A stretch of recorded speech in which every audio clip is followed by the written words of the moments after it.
Dikira miskin saat acara halal bihalal oleh keluarga suami yang sombong. Kubuat mereka terkejut saat tahu aku dijemput mobil mewah. Halo Bunda, semoga Bunda semuanya dalam keadaan sehat dan bahagia ya. Sebelum masuk ke ceritanya jangan lupa absen terlebih dahulu ya. Bunda-bunda semua dari daerah mana saja. Jangan lupa like, komen dan subscribe channel ini ya. Selamat menonton. Lebaran kali ini seharusnya menjadi momen yang menyenangkan bagi setiap keluarga. Setelah sebulan penuh berpuasa, Idul Fitri adalah waktu untuk berkumpul, saling bermaafan, dan mempererat silaturahmi.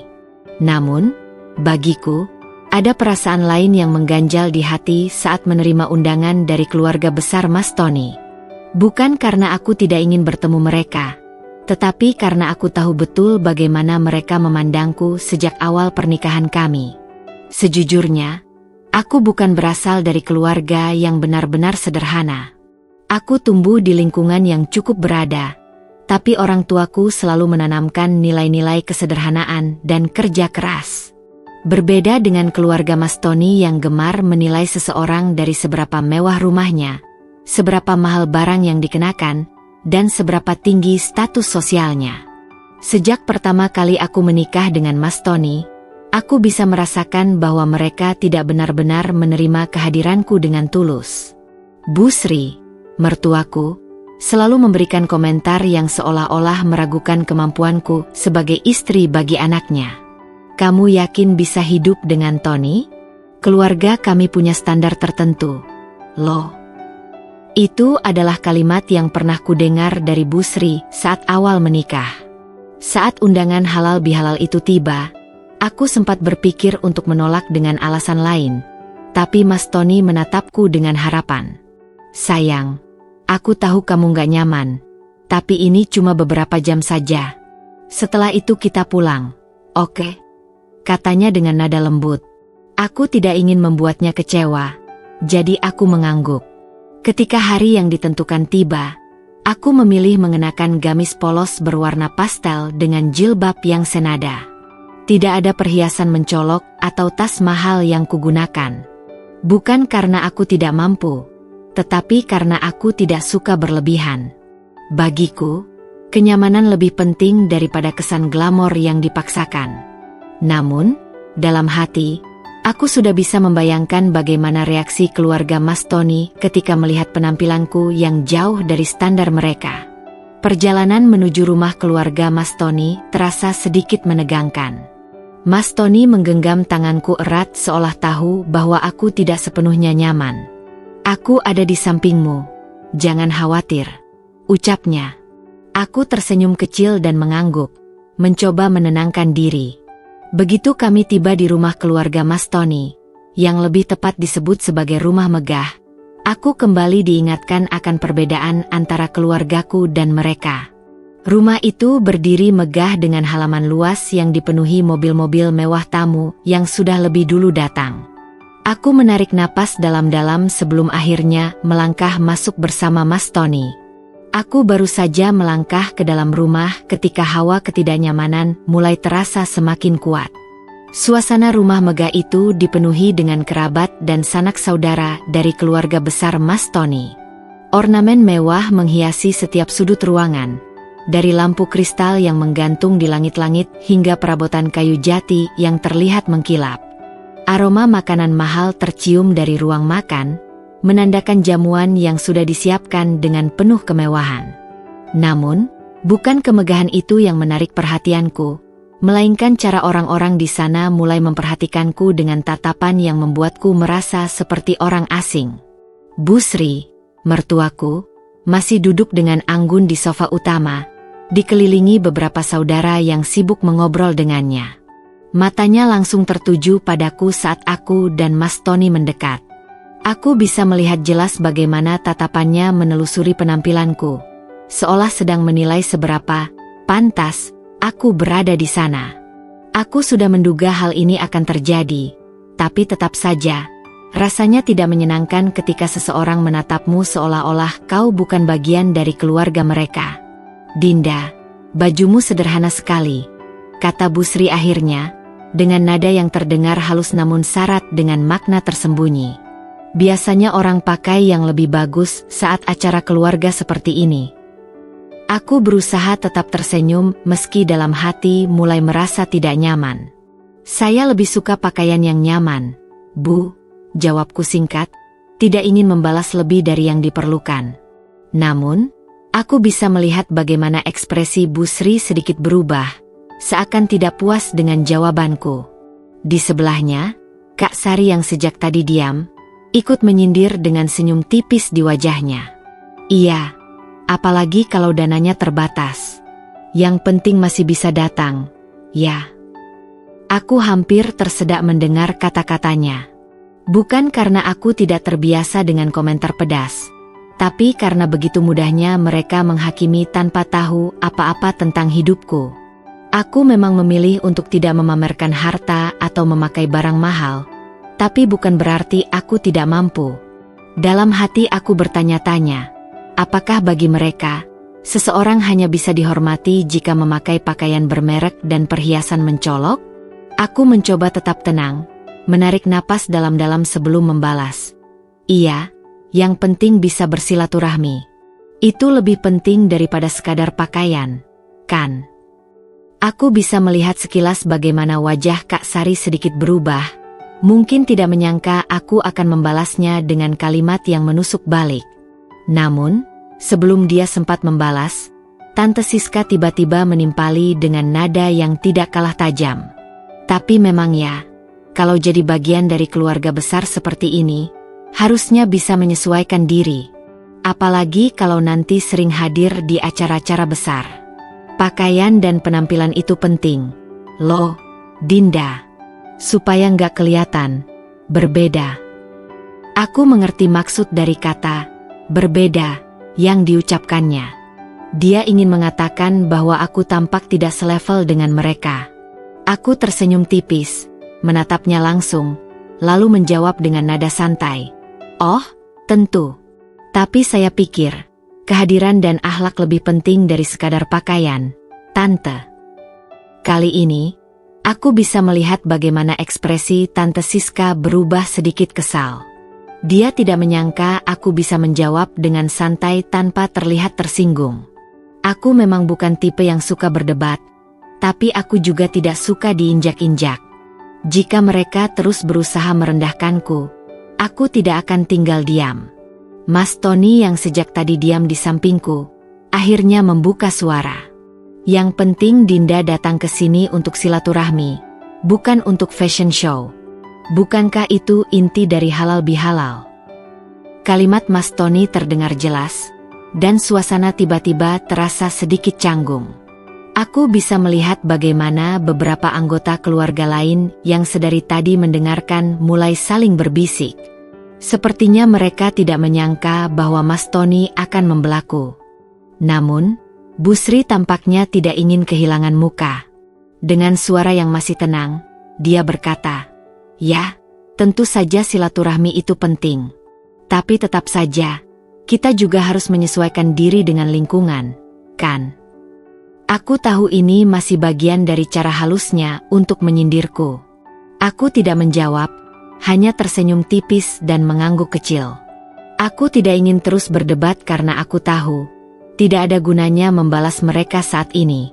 Namun, di dalam hati, aku mulai berpikir, mereka tidak tahu siapa aku sebenarnya. Mereka hanya melihat penampilan luarku dan langsung menyimpulkan bahwa aku bukan siapa-siapa. Tapi aku tidak perlu terburu-buru membuktikan apapun. Cepat atau lambat, mereka akan tahu dengan sendirinya. Aku melirik ke arah jam di dinding, mencoba menghitung berapa lama lagi aku harus bertahan di sini. Acara baru saja dimulai, dan aku bisa merasakan bahwa sindiran ini mungkin hanya permulaan. Tapi aku tetap berusaha bersikap tenang, karena aku tahu satu hal. Pada akhirnya, hidup akan memberikan mereka pelajaran yang tidak akan pernah mereka lupakan. Aku duduk di salah satu sudut ruang tamu yang luas, berusaha tetap tenang di tengah percakapan yang berlangsung di sekelilingku. Rumah keluarga Mas Tony benar-benar mencerminkan gaya hidup mereka. Mewah, besar, dan penuh dengan barang-barang mahal yang dipamerkan seolah-olah itu adalah simbol utama keberhasilan mereka. Aku tidak terkejut melihat lemari kaca yang berisi berbagai koleksi barang branded, dari tas, jam tangan, hingga pajangan kristal yang tampaknya lebih digunakan sebagai alat pamer daripada sekadar dekorasi. Sejak awal aku tiba, topik pembicaraan di dalam ruangan ini sudah bisa ditebak. Hampir semua obrolan yang kudengar berkutat di seputar materi. Siapa yang baru saja membeli mobil baru, siapa yang baru pulang dari liburan ke luar negeri, dan siapa yang memiliki koleksi perhiasan terbaru. Tidak ada yang berbicara tentang hal-hal sederhana seperti keluarga, kebahagiaan, atau bahkan kehidupan yang lebih bermakna. Seolah-olah kebanggaan mereka hanya terletak pada seberapa banyak harta yang mereka miliki. Anak sulungku baru saja membeli apartemen di Jakarta Selatan. Kak Sari berkata dengan nada bangga kepada seorang tante yang duduk di sebelahnya. Tentu saja, itu bukan sembarang apartemen. Harganya miliaran. Tapi, ya, kalau untuk investasi, memang harus pilih yang terbaik, kan? Tante Siska yang duduk di dekatnya langsung menimpali. Wah, luar biasa. Memang sih. Kalau sudah punya banyak uang, lebih baik investasi di properti. Lihat aku saja, baru saja membeli tanah di Bali. Katanya harganya akan naik dalam beberapa tahun ke depan. Aku hanya duduk diam, mendengarkan tanpa banyak bicara.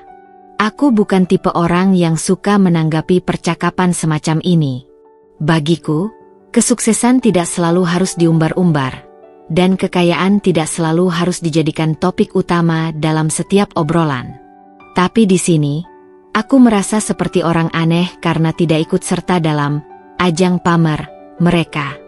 Tiba-tiba, Bu Sri melirik ke arahku dan tersenyum tipis. Dinda, kamu punya investasi juga, kan? Atau masih fokus mengatur pengeluaran rumah tangga saja? Aku bisa merasakan maksud tersembunyi di balik pertanyaannya. Dia ingin tahu apakah aku memiliki sesuatu yang bisa aku banggakan, atau apakah aku hanya seorang istri yang hidup bergantung pada Mas Tony. Aku menarik napas pelan sebelum menjawab dengan tenang. Saya punya beberapa usaha sendiri, Bu. Jadi, ya, saya juga berinvestasi di beberapa bidang. Reaksi yang kudapatkan tidak seperti yang kuduga. Bukannya tertarik atau ingin mendengar lebih lanjut, Bu Sri justru mengangguk dengan ekspresi yang seolah berkata, "Oh, usaha kecil-kecilan." Aku bisa melihat bagaimana Kak Sari dan Tante Siska saling bertukar pandang dengan senyum penuh arti, seolah-olah mereka sedang menertawakan sesuatu yang hanya mereka mengerti. "Oh, usaha sendiri ya? Wah, hebat juga," ujar Tante Siska dengan nada yang terdengar dibuat-buat.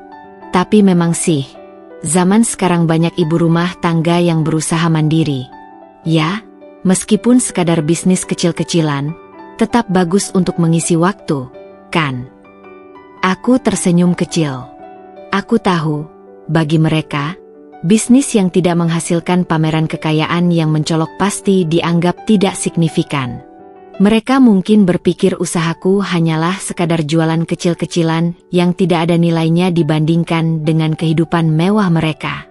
Aku tidak merasa perlu menjelaskan lebih jauh. Bagiku, tidak ada gunanya membuktikan sesuatu kepada orang yang hanya menilai dari permukaan. Sementara itu, obrolan mereka kembali berlanjut. Kali ini, topiknya beralih ke mobil-mobil mewah yang mereka miliki. Kemarin aku baru ganti mobil, beli yang edisi terbatas, kata seorang sepupu Mas Tony yang duduk di sebelahku. Maklum, kalau pakai mobil lama terus, kan bosan. Lagi pula, mobil baru itu lebih nyaman. Wah, keren. Aku juga sebenarnya ingin ganti mobil, tapi nunggu model terbaru keluar dulu. Kalau beli sekarang, nanti nyesel kalau ada yang lebih bagus, sahut Kak Sari sambil tertawa kecil. Aku kembali diam, tidak ingin ikut dalam pembicaraan yang tidak ada habisnya ini. Aku memang memiliki mobil mewah, bahkan lebih dari satu. Tapi aku tidak pernah merasa perlu membicarakannya, apalagi untuk ajang pamer seperti ini. Aku percaya bahwa seseorang tidak diukur dari mobil apa yang mereka kendarai, tetapi dari bagaimana mereka memperlakukan orang lain. Di tengah obrolan mereka, tiba-tiba seorang pelayan rumah datang dan membisikkan sesuatu pada Bu Sri. Aku tidak bisa mendengar dengan jelas, tetapi ekspresi Bu Sri sedikit berubah. "Oh, begitu? Baiklah, suruh mereka menunggu sebentar," katanya dengan nada datar. Aku sempat bertanya-tanya ada apa, tetapi aku tidak terlalu memikirkannya. Yang jelas, aku sudah merasa cukup muak dengan suasana di ruangan ini. Aku tidak suka dikelilingi oleh orang-orang yang hanya peduli pada harta dan status sosial. Aku ingin segera pergi dari sini, tetapi aku tahu aku harus bersabar. Aku menatap Mas Tony yang duduk di sebelahku.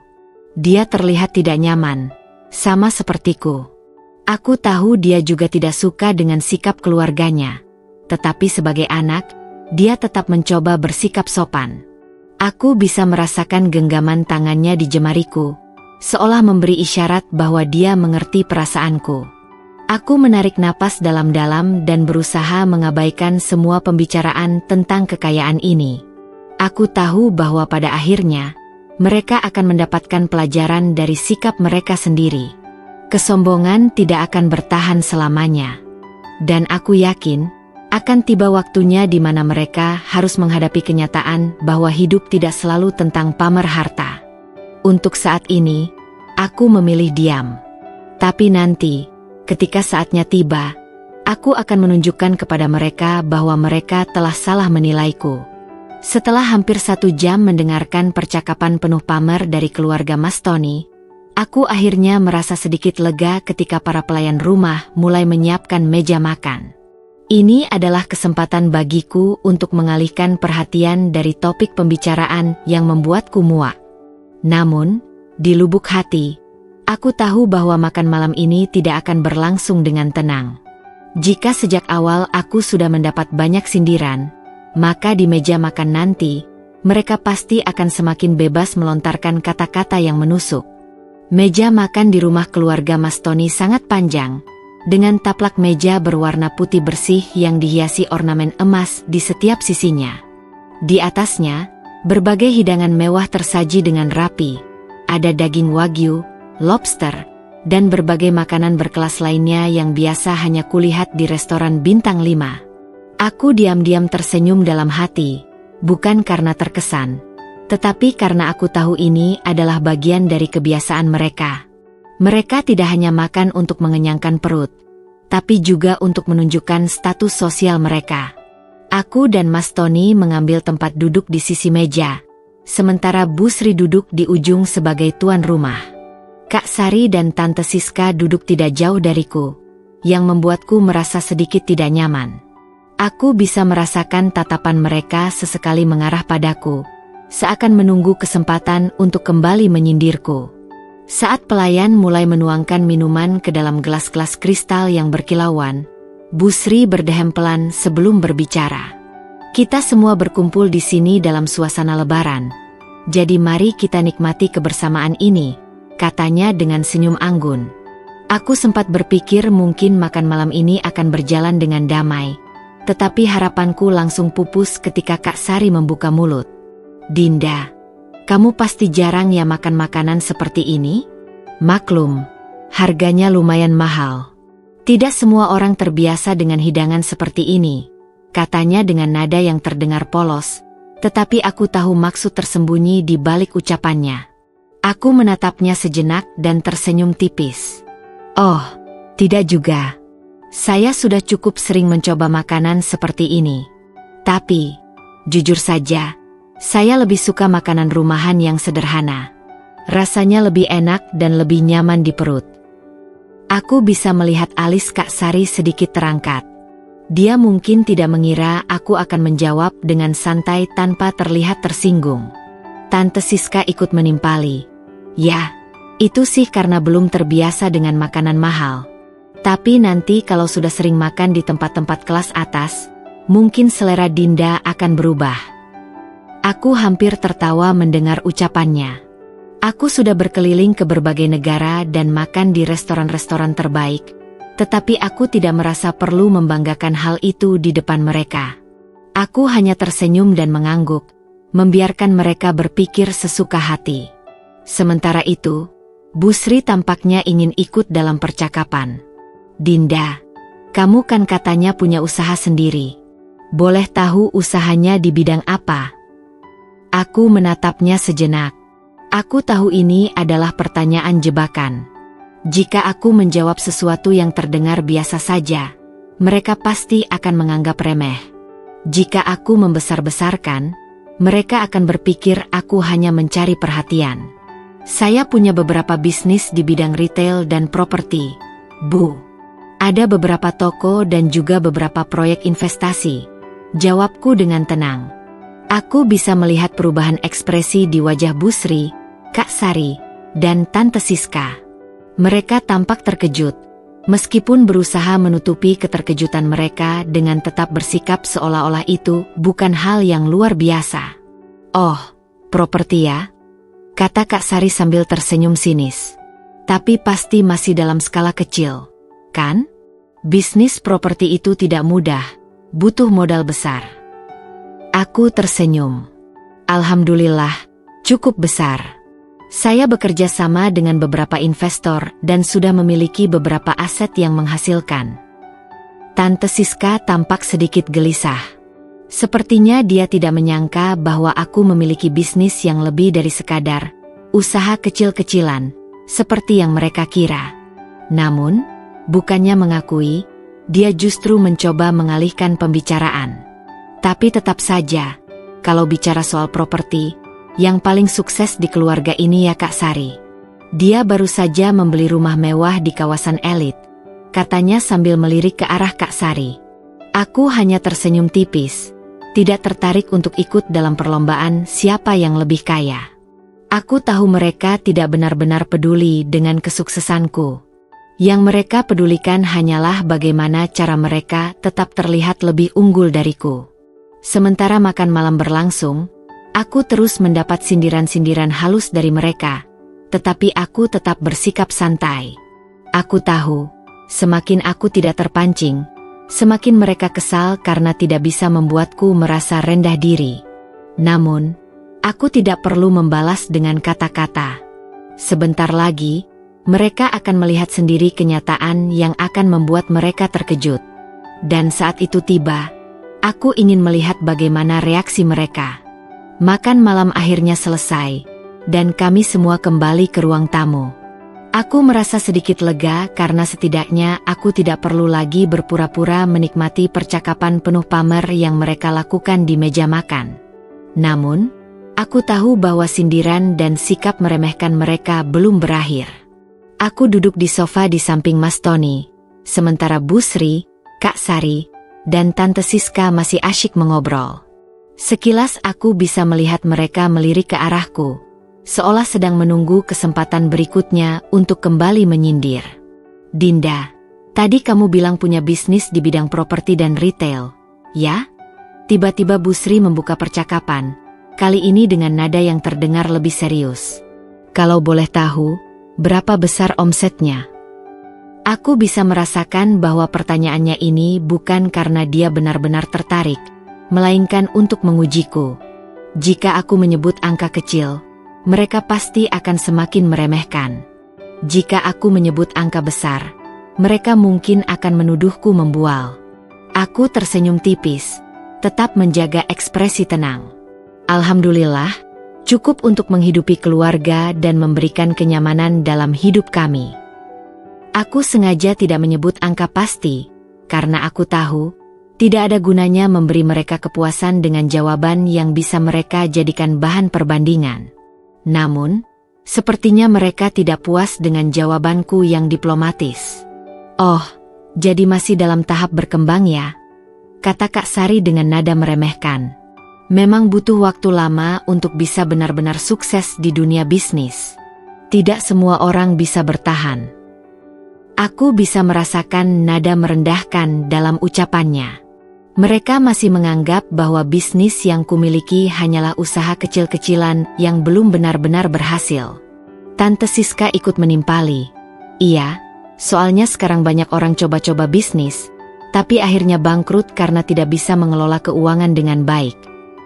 Aku tahu mereka sedang mencoba memancing reaksiku, ingin melihat apakah aku akan tersinggung atau merasa minder. Tapi aku tetap tersenyum. Aku tidak perlu membuktikan apapun kepada mereka dengan kata-kata. Alhamdulillah, selama ini usaha saya berjalan lancar. Saya percaya kalau kita bekerja keras dan tetap rendah hati, rezeki pasti datang, jawabku santai. Namun, tampaknya jawaban itu malah membuat mereka semakin kesal. Mereka mungkin mengira aku akan tersipu malu atau merasa tidak percaya diri dengan komentar mereka. Tetapi kenyataannya, aku sama sekali tidak terpengaruh. Sementara itu, Bu Sri tampaknya masih ingin menekan aku lebih jauh. Dinda, aku penasaran, kamu dan Tony tinggal di mana sekarang? Kalian masih menyewa rumah atau sudah punya sendiri? Pertanyaannya membuat beberapa orang di dalam ruangan mulai memasang telinga. Aku bisa melihat ekspresi Kak Sari dan Tante Siska yang tampak tertarik untuk mendengar jawabanku. Aku tersenyum, tetap menjaga ekspresi tenang. Kami sudah punya rumah sendiri, Bu. Alhamdulillah, cukup besar dan nyaman untuk kami berdua. Bu Sri mengangguk pelan, tetapi aku bisa melihat kilatan di matanya yang seolah berkata, pasti rumah biasa saja. Kak Sari lalu menyela, di daerah mana, Dinda? Soalnya kalau bicara rumah, lokasi juga penting, kan? Kalau terlalu jauh dari pusat kota, biasanya harga jualnya tidak terlalu tinggi. Aku hampir tertawa mendengar ucapannya. Aku tahu mereka masih mengira bahwa aku dan Mas Tony tinggal di rumah sederhana di pinggiran kota. Aku bisa saja langsung memberitahu mereka bahwa rumah kami berada di kawasan elit dengan harga fantastis. Tetapi aku memilih untuk tidak melakukannya sekarang. Di kawasan yang cukup strategis. Kak, jawabku singkat. Mereka tampaknya sedikit kecewa karena aku tidak menyebutkan lokasi pasti. Aku bisa melihat bagaimana mereka saling bertukar pandang, mungkin berharap bisa menemukan celah untuk kembali meremehkan. Setelah beberapa saat, obrolan mereka kembali beralih ke topik lain, tetapi aku bisa merasakan bahwa mereka masih belum puas. Mereka masih memandangku sebelah mata, menganggap aku bukan siapa-siapa dibandingkan mereka. Aku hanya tersenyum dalam hati. Mereka boleh meremehkan aku sekarang, tetapi sebentar lagi, mereka akan melihat kenyataan yang akan membuat mereka terkejut. Dan saat itu tiba, aku ingin melihat bagaimana ekspresi mereka berubah ketika mereka sadar bahwa mereka telah salah menilai aku. Setelah sesi makan malam yang penuh dengan sindiran halus, aku pikir suasana akan sedikit mereda. Tapi ternyata, aku salah. Saat kami semua kembali ke ruang tamu, justru disitulah mereka semakin gencar melancarkan komentar-komentar menyebalkan. Aku tetap duduk di samping Mas Tony, berusaha menjaga sikap dan tidak terpancing dengan omongan mereka. Bu Sri masih duduk dengan anggun di kursinya, sementara Kak Sari dan Tante Siska mulai menyeduh teh yang baru saja disajikan oleh pelayan rumah. Aroma teh melati yang harum mengisi ruangan, tetapi sayangnya, itu tidak cukup untuk mengurangi suasana yang mulai terasa semakin menyebalkan. Dinda, aku penasaran, kata Tante Siska tiba-tiba, sambil meniup cangkir tehnya. Kamu kan katanya punya bisnis sendiri, ya? Kalau begitu, kamu tidak merasa kesulitan membagi waktu antara bisnis dan urusan rumah tangga? Aku tahu arah pertanyaannya. Mereka ingin melihat apakah aku akan mengeluh atau menunjukkan tanda-tanda bahwa aku tidak bisa mengurus rumah tangga dengan baik. Mereka ingin mencari celah untuk menyalahkanku, seolah-olah wanita yang bekerja pasti mengabaikan keluarganya. Aku tersenyum kecil sebelum menjawab. Alhamdulillah, saya bisa membagi waktu dengan baik. Saya percaya bahwa seorang wanita bisa sukses dalam karir sekaligus tetap menjadi istri yang baik di rumah. Yang penting, tahu bagaimana mengatur prioritas. Kak Sari menyeringai tipis. Oh, begitu? Tapi kalau terlalu sibuk bekerja, biasanya suami jadi kurang diperhatikan. Loh, Jangan sampai Mas Tony jadi merasa diabaikan karena kamu terlalu fokus pada bisnis. Aku melirik sekilas ke arah Mas Tony yang sejak tadi hanya diam mendengarkan. Aku tahu dia juga merasa tidak nyaman dengan arah pembicaraan ini, tetapi dia memilih untuk tidak ikut campur. Insya Allah, saya selalu memastikan bahwa keluarga adalah prioritas utama saya, jawabku santai. Dan Mas Tony sangat mendukung saya. Kami saling mengerti satu sama lain. Bu Sri yang sejak tadi diam akhirnya ikut bicara. Ya, memang harus begitu. Bagaimanapun juga, tugas utama seorang istri adalah mengurus rumah dan melayani suami. Kalau terlalu sibuk bekerja, nanti rumah jadi berantakan. Aku menarik napas panjang, berusaha tetap tenang. Aku tahu bahwa di mata mereka, perempuan harus selalu berada di rumah, mengurus segala keperluan suami tanpa boleh memiliki ambisi sendiri. Mereka masih memiliki pola pikir lama yang menganggap bahwa wanita yang bekerja berarti kurang memperhatikan keluarga. Saya setuju, Bu, jawabku lembut.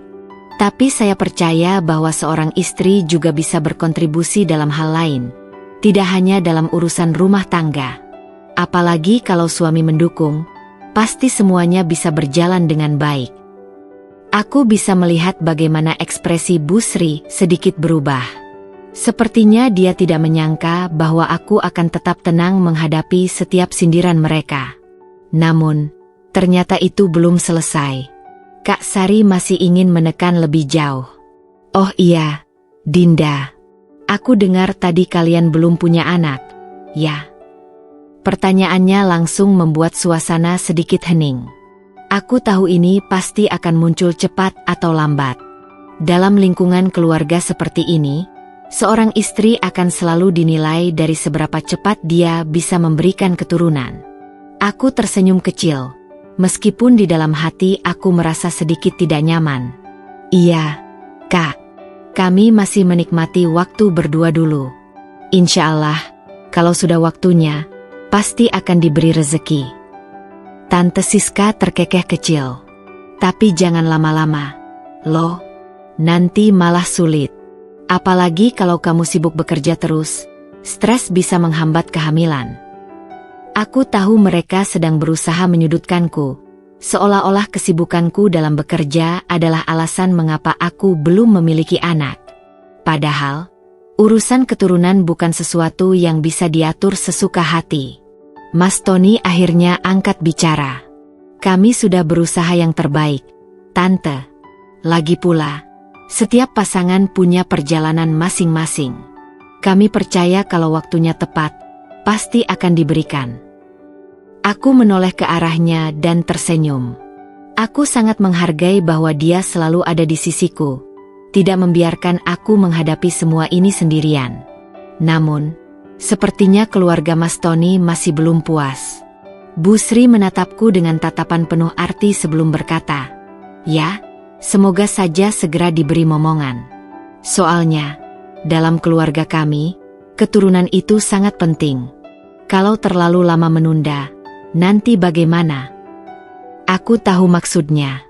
Mereka menganggap bahwa seorang istri yang belum memiliki anak adalah istri yang gagal. Tapi aku tidak akan membiarkan mereka membuatku merasa kecil. Aku tersenyum dan menjawab dengan tenang. Insya Allah, Bu. Saya percaya semua sudah ada waktunya. Yang penting, saya dan Mas Tony tetap bahagia dalam pernikahan kami. Aku bisa melihat bagaimana mereka sedikit kesal karena aku tidak menunjukkan tanda-tanda tersinggung. Mereka mungkin mengira bahwa aku akan merasa minder atau malu, tetapi aku tahu bahwa kebahagiaan pernikahan tidak hanya diukur dari seberapa cepat seseorang memiliki anak. Setelah beberapa saat, suasana sedikit mereda.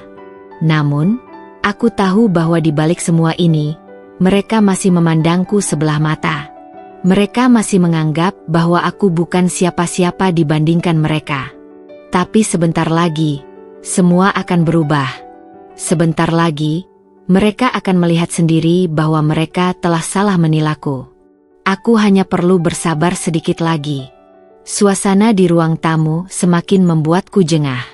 Aku merasa seperti sedang diinterogasi dalam sebuah pengadilan keluarga di mana mereka semua adalah hakimnya. Sementara aku adalah terdakwa yang harus membuktikan diriku layak untuk diterima. Namun, aku tetap berusaha menjaga sikap, tersenyum, dan tidak menunjukkan sedikit pun tanda bahwa aku merasa tersudutkan. Setelah sindiran tentang anak, aku berharap percakapan akan bergeser ke topik lain. Namun, ternyata aku kembali salah. Kali ini, mereka mulai masuk ke dalam fase berikutnya. Perbandingan. Oh iya, Dinda. Kak Sari membuka pembicaraan dengan nada yang terdengar polos. Tetapi aku tahu maksudnya pasti ada sesuatu di baliknya. Tadi aku baru saja lihat Instagram teman-temanku. Banyak dari mereka yang baru pulang dari liburan ke luar negeri. Ada yang ke Eropa, ada yang ke Jepang. Ada juga yang ke Dubai. Kamu dan Mas Tony kapan terakhir liburan? Aku tersenyum kecil. Sudah bisa menebak kemana arah pertanyaan ini. Mereka ingin melihat apakah aku bisa mengimbangi gaya hidup mereka yang penuh kemewahan. Kami baru saja pulang dari perjalanan bisnis di Singapura. Jawabku santai. Sekalian liburan sebentar di sana.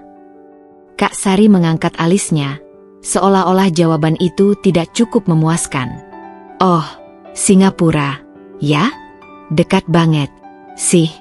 Aku pikir kalian bakal pergi ke Eropa atau Amerika. Soalnya, kalau bisnis properti, biasanya sih lebih banyak jaringan di sana. Aku hampir tertawa mendengar komentar itu. Seakan-akan, menurut mereka, Singapura bukan tempat yang cukup eksklusif untuk disebut sebagai destinasi liburan atau bisnis. Ya, Singapura memang dekat, tapi untuk urusan bisnis, itu salah satu pusat keuangan dunia. Jawabku tetap tenang. Selain itu, kami memang lebih suka liburan yang praktis dan tidak terlalu melelahkan. Yang penting, bisa menikmati waktu berkualitas bersama. Bu Sri yang sejak tadi diam tiba-tiba ikut menimpali. Tapi memang benar, sih. Kalau bisnisnya sudah besar, harusnya bisa lebih sering jalan-jalan ke tempat yang lebih jauh. Soalnya, kalau kita hanya pergi ke tempat yang dekat, itu berarti masih dalam tahap awal berkembang. Aku hanya tersenyum. Mereka berpikir bahwa kemewahan harus selalu ditunjukkan. Padahal bagi orang-orang sukses yang sebenarnya, kemewahan bukanlah sesuatu yang harus dipamerkan. Aku tahu banyak orang kaya yang justru hidup sederhana karena bagi mereka, kesuksesan bukan diukur dari seberapa banyak negara yang telah dikunjungi, tetapi dari bagaimana mereka menikmati hidup dengan damai. Tante Siska ikut menambahkan, ngomong-ngomong soal bisnis, suaminya teman baikku baru saja buka butik di Paris. Dia juga investasi di beberapa apartemen mewah di London. Katanya, kalau mau benar-benar sukses, harus punya properti di luar negeri juga. Dinda sudah punya properti di luar negeri. Aku bisa melihat ekspresi mereka yang menunggu reaksiku. Mereka mengira aku akan terdiam atau terlihat minder, tetapi aku tetap tersenyum. Alhamdulillah, saya memang ada beberapa investasi di luar negeri. Tapi saya lebih fokus pada properti di dalam negeri karena pasar di sini masih sangat potensial. Jawabku santai. Tiba-tiba suasana menjadi sedikit hening. Aku bisa melihat bagaimana mereka saling melirik, seolah tidak percaya dengan jawabanku. Oh, kamu sudah mulai investasi di luar negeri juga? Kak Sari bertanya dengan nada yang sedikit berubah. Aku mengangguk, tetap tersenyum. Aku tidak merasa perlu membanggakan diriku, tetapi aku juga tidak akan membiarkan mereka terus meremehkan aku. Iya, sekadar diversifikasi aset saja, jawabku singkat. Aku bisa melihat bagaimana ekspresi mereka mulai berubah.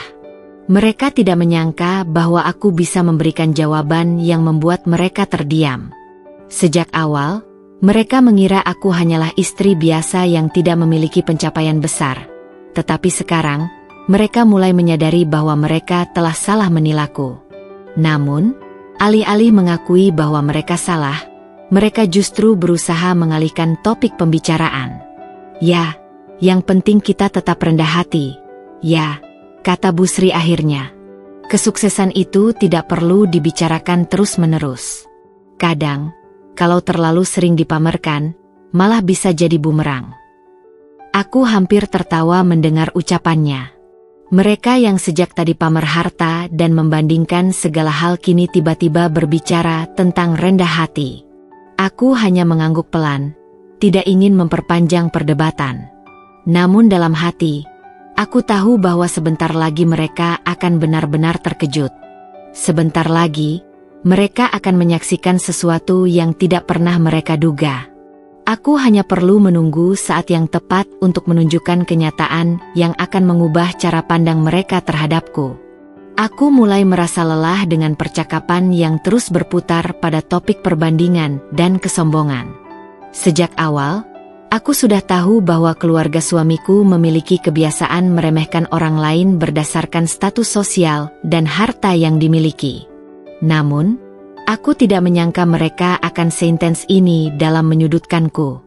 Saat aku berpikir bahwa mereka akan kehabisan topik untuk menyindirku, ternyata aku salah lagi. Kali ini, Kak Sari kembali membuka pembicaraan dengan nada yang lebih menusuk.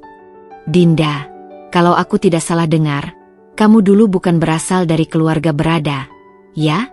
katanya dengan senyum sinis. "Maksudku, sebelum menikah dengan Mas Tony, keluargamu bukan orang kaya, kan?" Aku bisa merasakan bagaimana seluruh ruangan tiba-tiba menjadi lebih hening. Semua orang kini menatap ke arahku, menunggu reaksiku. Aku tetap tersenyum, meskipun aku tahu bahwa pertanyaan ini bukan sekadar rasa ingin tahu, tetapi lebih kepada upaya untuk merendahkanku. "Iya, keluargaku memang sederhana," jawabku jujur. "Tapi alhamdulillah, sejak kecil aku diajarkan untuk bekerja keras dan mandiri. Dari situ, aku belajar bagaimana membangun usaha sendiri." Bu Sri terkekeh kecil, lalu menimpali. "Oh, begitu. Ya, memang beda. Ya, kalau sejak kecil sudah terbiasa dengan kehidupan yang berkecukupan. Anak-anak yang lahir dari keluarga kaya biasanya tidak perlu berjuang terlalu keras. Semua sudah tersedia." Aku tahu kemana arah ucapannya. Mereka ingin menegaskan bahwa aku tidak setara dengan mereka, karena aku tidak lahir dalam lingkungan yang kaya raya. Aku hanyalah seseorang yang berusaha naik ke level mereka, tetapi tetap saja, dalam pandangan mereka, aku tidak akan pernah bisa benar-benar sejajar dengan keluarga ini. Kak Sari menambahkan, "Makanya, aku selalu bilang bahwa menikah itu bukan hanya soal cinta. Harus lihat juga latar belakang keluarganya. Kalau dari awal sudah kaya, kan enak, tidak perlu susah-susah beradaptasi." Tante Siska ikut menimpali. "Benar. Soalnya, kalau terbiasa hidup sederhana, nanti pasti kaget kalau masuk ke keluarga yang punya standar hidup tinggi. Takutnya malah tidak bisa mengikuti." Aku menoleh ke arah Mas Tony, berharap dia akan membelaku seperti sebelumnya. Tapi kali ini, dia hanya diam dengan wajah sedikit tegang. Mungkin dia merasa tidak enak dengan keluarganya atau tidak ingin memperkeruh suasana. Aku menarik napas dalam-dalam, tetap menjaga ekspresi tenang. Aku tahu mereka mengharapkan aku merasa minder atau malu dengan latar belakang keluargaku, tetapi aku tidak akan memberi mereka kepuasan itu. Saya percaya bahwa kebahagiaan pernikahan bukan ditentukan oleh seberapa kaya keluarga kita, tetapi bagaimana kita bisa saling mendukung dan membangun kehidupan bersama. Jawabku mantap. Lagi pula, kekayaan bukan sesuatu yang diwariskan saja, tetapi juga bisa diperjuangkan. Bu Sri mengangkat alisnya, tampaknya tidak menyukai jawabanku. "Ya, itu memang benar, tapi tetap saja, lingkungan asal seseorang itu berpengaruh besar. Kalau sejak kecil sudah terbiasa dengan kemewahan, pasti lebih mudah menyesuaikan diri di keluarga seperti ini." Aku tersenyum kecil. Aku tahu mereka tidak akan pernah mengakui bahwa seseorang bisa sukses tanpa harus berasal dari keluarga kaya. Mereka terlalu terjebak dalam keyakinan bahwa status sosial adalah sesuatu yang diwariskan, bukan sesuatu yang bisa diraih dengan usaha sendiri. Tiba-tiba, Kak Sari menatapku dengan tatapan tajam. Tapi jujur saja, Dinda, apakah kamu tidak merasa sedikit canggung berada di antara kami? Maksudku, dengan gaya hidup kami yang seperti ini, apakah kamu tidak merasa ada perbedaan yang terlalu besar? Aku hampir tertawa mendengar pertanyaannya. Mereka benar-benar berpikir bahwa aku ini seorang gadis kecil yang baru saja mencicipi dunia kemewahan dan masih merasa asing dengan itu semua. Aku menatapnya balik dengan tatapan tenang. Tidak sama sekali, Kak. Saya justru merasa nyaman karena saya sudah terbiasa menghadapi berbagai macam lingkungan.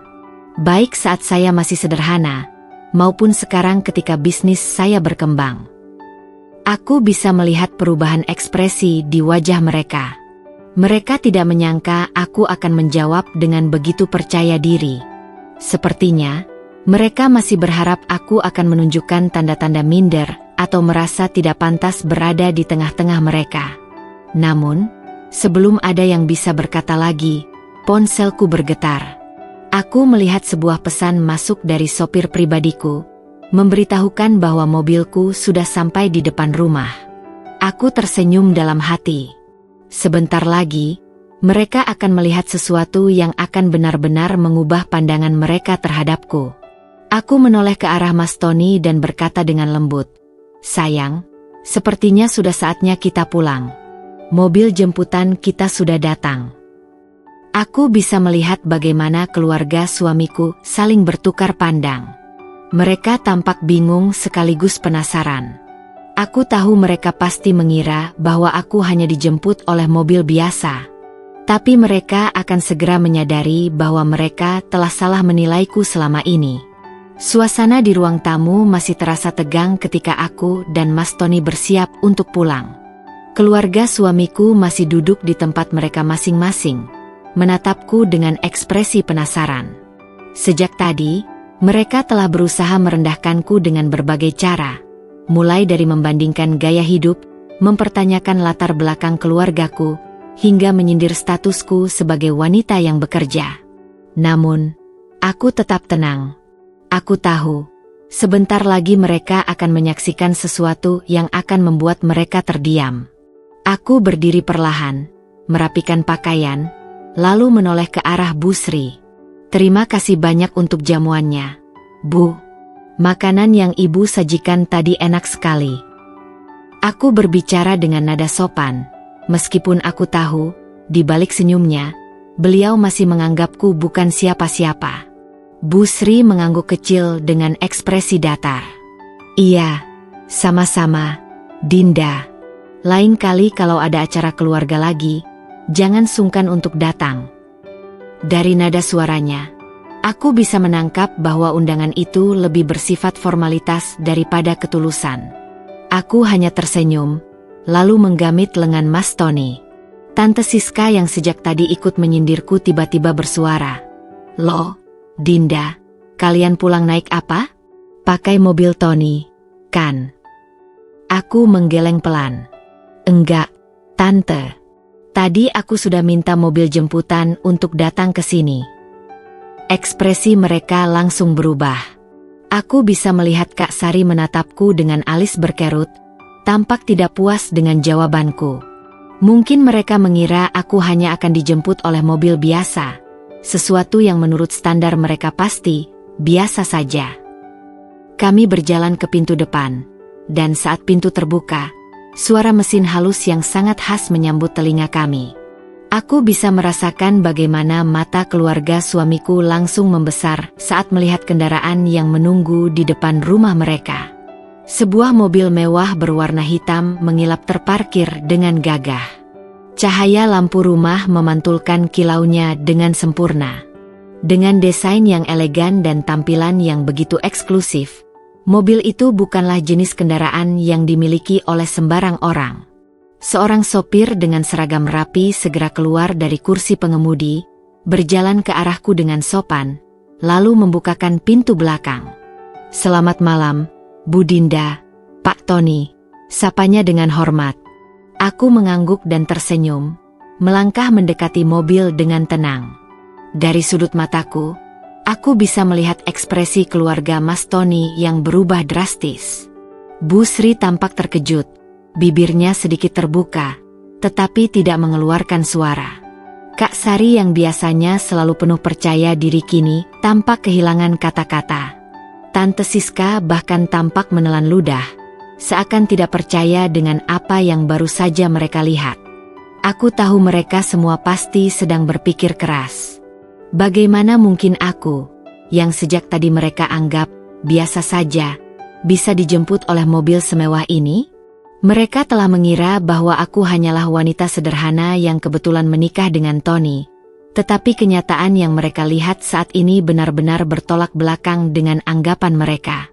Tiba-tiba, Kak Sari berbicara dengan suara yang terdengar ragu. "Dinda, ini mobil siapa?" Aku menoleh padanya dengan senyum ramah. "Mobil saya, Kak. Salah satu dari koleksi yang saya gunakan untuk keperluan bisnis dan perjalanan pribadi." Aku bisa melihat bagaimana mata mereka semakin melebar. Kak Sari jelas tidak menyangka jawaban itu. Mungkin mereka berpikir bahwa aku hanya menumpang pada harta Mas Tony. Tetapi kenyataan bahwa mobil ini adalah milikku sendiri benar-benar membuat mereka terkejut. Tante Siska yang biasanya selalu penuh komentar kini hanya bisa berdiri kaku. Tampak masih mencoba mencerna situasi. Bu Sri, yang tadi berulang kali menyindirku tentang bagaimana aku harus menyesuaikan diri dengan standar hidup mereka, kini hanya bisa terdiam.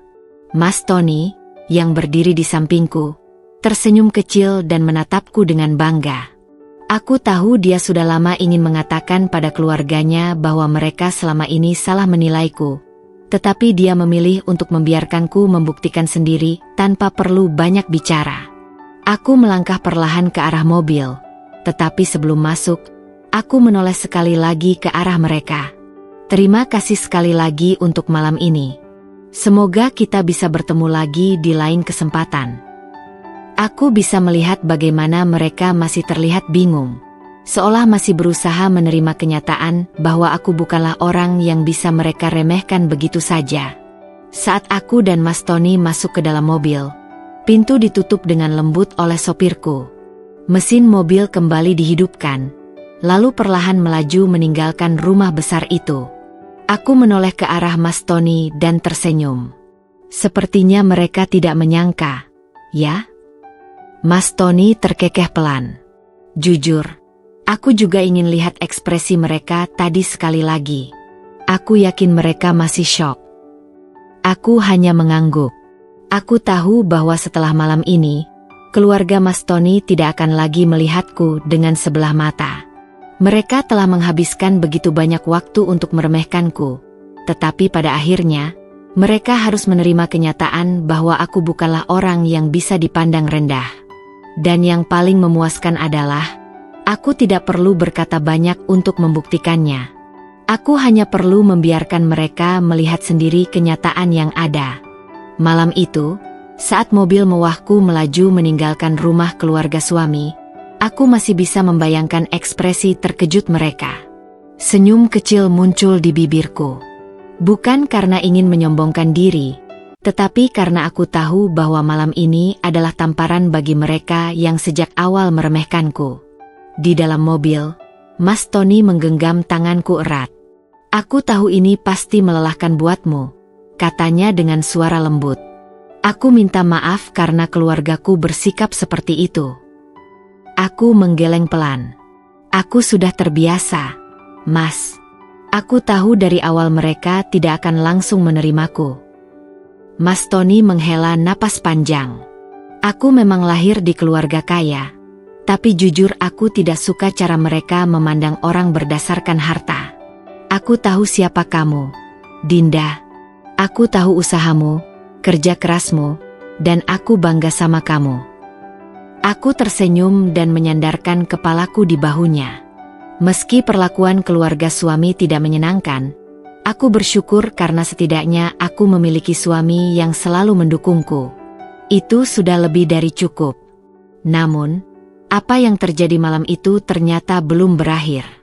Aku pikir mereka akan diam setelah kejadian tadi, tapi aku terlalu naif. Ternyata, keesokan harinya, aku mendengar kabar bahwa keluarga Mas Tony mulai membicarakanku di belakang. Pagi itu, aku sedang menikmati secangkir kopi di teras rumah ketika ponselku bergetar. Sebuah pesan masuk dari salah satu sepupu Mas Tony yang cukup dekat denganku. "Mbak Dinda, aku dengar kemarin setelah Mbak dan Mas Tony pulang, keluarga besar langsung ramai membicarakan Mbak. Mereka masih shock karena Mbak ternyata lebih kaya dari yang mereka kira."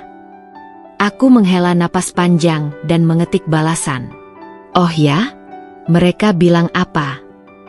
Tak butuh waktu lama, balasan datang. "Mereka bilang Mbak terlalu pamer. Katanya, kalau memang punya mobil mewah, seharusnya tidak usah dibuat terlalu mencolok. Terus, Kak Sari bilang mungkin Mbak dapat semua itu karena menikah dengan Mas Tony, bukan karena usaha sendiri." Aku menatap layar ponsel dengan perasaan campur aduk. Bukannya introspeksi atau sekadar mengakui bahwa mereka salah menilaiku, mereka malah mencari alasan lain untuk meremehkanku. Aku tahu ini akan terjadi. Orang yang sombong jarang mau mengakui kesalahannya. Jika mereka salah menilai seseorang, mereka lebih memilih mencari alasan baru untuk tetap merasa dirinya lebih unggul. Aku menaruh ponsel di meja dan menarik napas panjang.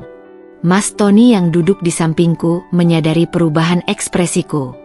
"Ada apa, sayang?" tanyanya. Aku menunjukkan pesan itu kepadanya. Setelah membaca, ia mendengus pelan. "Ya ampun, mereka ini kenapa sih?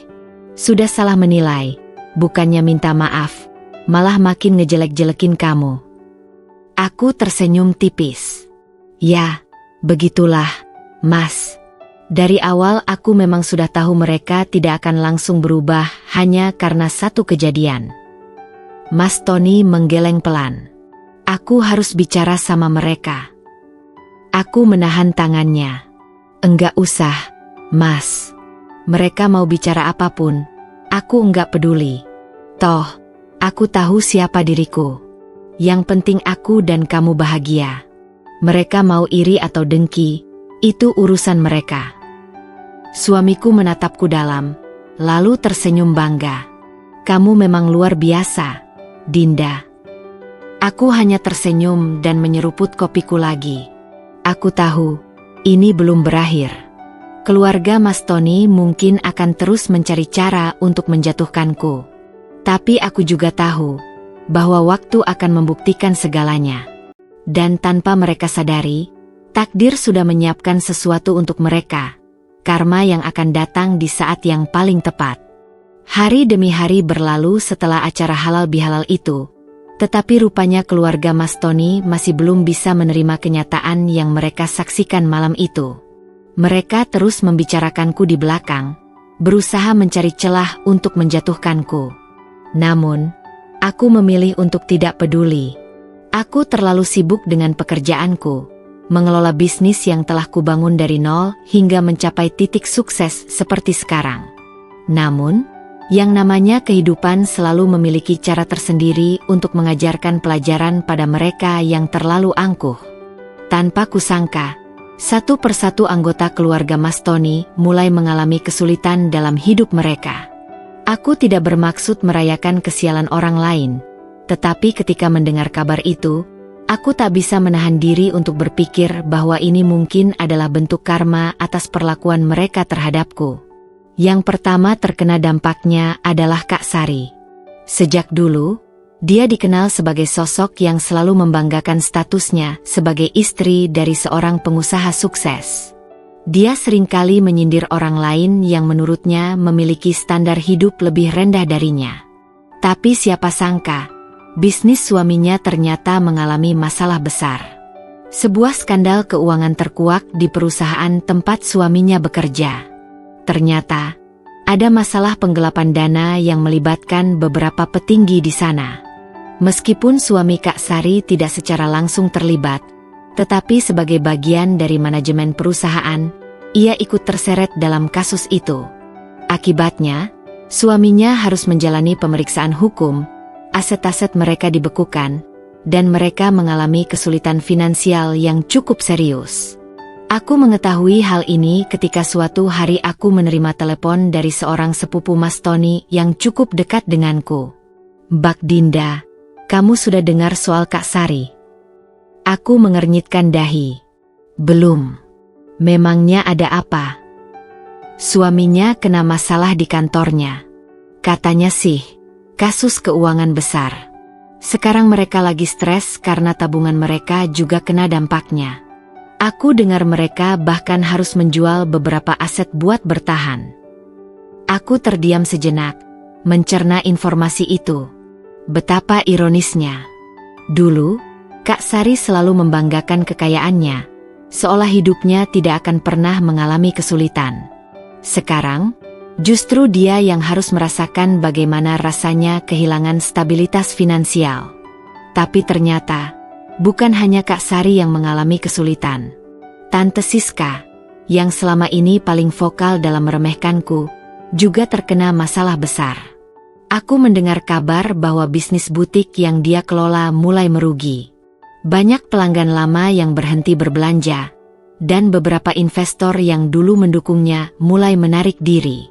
Salah seorang temanku yang juga mengenal Tante Siska sempat bercerita, "Aku dengar butiknya Tante Siska sepi banget sekarang. Kayaknya karena banyak kompetitor yang lebih update dengan tren baru. Lagi pula, beberapa orang bilang dia sombong dan pelayanannya kurang ramah. Mungkin itu juga yang bikin orang malas belanja di sana." Aku tidak terkejut. Aku memang tahu bahwa butik Tante Siska cukup terkenal, tetapi sikapnya yang sering meremehkan orang lain mungkin akhirnya berbalik menghantamnya. Pelanggan bukan hanya mencari produk yang bagus, tetapi juga pengalaman berbelanja yang menyenangkan. Jika seseorang terlalu sombong, lambat laun orang-orang akan menjauh. Sementara itu, Bu Sri dan Pak Santoso juga tidak lepas dari kesulitan. Aku mendengar dari Mas Tony bahwa bisnis keluarga mereka mengalami penurunan drastis. Salah satu proyek besar yang selama ini menjadi andalan ternyata gagal mendapatkan kontrak penting, dan itu menyebabkan banyak kerugian. Malam itu, ketika aku dan Mas Tony sedang bersantai di ruang tamu, dia menerima telepon dari ayahnya. Aku duduk di sampingnya, diam-diam memperhatikan ekspresinya. Awalnya wajahnya tampak serius, tetapi kemudian berubah menjadi sedikit muram. Setelah menutup telepon, dia menoleh kepadaku. "Ayah cerita kalau bisnis keluarga sedang goyah. Mereka kehilangan kontrak besar, dan sekarang mereka harus mencari cara buat menutupi kerugian." Aku mengangguk pelan. Aku bisa merasakan bahwa ini bukan sekadar masalah bisnis biasa. Keluarga Mas Tony yang selama ini selalu membanggakan kekayaan mereka kini mulai merasakan bagaimana rasanya menghadapi kesulitan keuangan. Aku menatap Mas Tony dengan lembut. "Mas, kamu mau membantu mereka?" tanyaku. Dia menghela napas panjang. "Aku mau, tapi aku juga tahu sifat mereka. Mereka terlalu bangga buat minta tolong sama kita, apalagi sama kamu. Kalau aku menawarkan bantuan sekarang, pasti mereka menolak." Aku mengerti maksudnya. Keluarga Mas Tony mungkin sudah mulai merasakan tekanan, tetapi harga diri mereka masih terlalu tinggi untuk menerima kenyataan bahwa orang yang dulu mereka remehkan justru bisa menjadi orang yang bisa membantu mereka. Aku tidak pernah berharap mereka mengalami kesulitan seperti ini. Tapi aku juga tahu bahwa hidup selalu berputar. Dulu, mereka begitu sombong dan merasa bahwa mereka berada di atas segalanya. Sekarang, ketika keadaan berbalik, mereka mulai merasakan apa yang dulu mereka anggap mustahil terjadi pada mereka. Aku tidak berniat menertawakan nasib mereka, tetapi aku juga tidak akan menawarkan bantuan yang tidak diminta. Aku percaya bahwa setiap orang harus belajar dari kesalahannya sendiri. Dan mungkin, ini adalah cara kehidupan mengajarkan mereka untuk lebih rendah hati. Sambil menatap langit malam dari jendela rumah, aku membatin dalam hati. Mungkin ini baru permulaan. Kita lihat saja apakah mereka benar-benar belajar dari semua ini, atau tetap bertahan dengan kesombongan mereka. Beberapa minggu setelah kejadian itu, aku mulai merasakan perubahan dalam sikap keluarga Mas Tony. Tidak seperti sebelumnya, di mana mereka selalu menunjukkan sikap arogan dan meremehkanku. Kini mereka tampak lebih diam dan tidak banyak bicara. Aku tidak tahu apakah ini karena mereka mulai sadar, atau karena mereka terlalu malu untuk menatapku setelah apa yang terjadi. Aku tidak perlu bertanya langsung kepada mereka untuk mengetahui bahwa keadaan mereka semakin sulit. Berita tentang bisnis keluarga yang merosot sudah mulai menyebar di kalangan rekan bisnis mereka. Aku juga mendengar dari beberapa kenalan bahwa butik Tante Siska kini benar-benar sepi, dan ada kemungkinan besar dia harus menutup usahanya jika keadaan tidak segera membaik.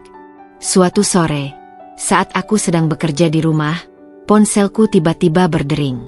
Aku melihat nama di layar dan sedikit terkejut. Itu Kak Sari. Selama ini, dia hampir tidak pernah meneleponku kecuali untuk hal-hal yang bersifat formal atau sekadar basa-basi di grup keluarga. Aku mengangkat telepon dengan tenang. "Halo, Kak Sari. Apa kabar?" Suara di seberang terdengar ragu-ragu. "Halo, Dinda. Aku baik, ya. Maksudku, sebenarnya, aku ingin bicara sesuatu sama kamu." Aku bisa merasakan nada suaranya yang tidak seperti biasanya. Tidak ada lagi nada superior atau kesan meremehkan. Ada keraguan, ada rasa canggung yang jelas terasa. "Tentu, Kak. Ada apa?" tanyaku dengan tenang. Dia terdiam sejenak sebelum akhirnya berkata, "Aku dengar kamu punya banyak koneksi di dunia bisnis. Maksudku, aku tahu kamu sudah sukses dengan usahamu sendiri. Dan mungkin kamu kenal orang-orang yang bisa membantu suamiku keluar dari masalah ini." "Ah, jadi ini alasannya menelepon."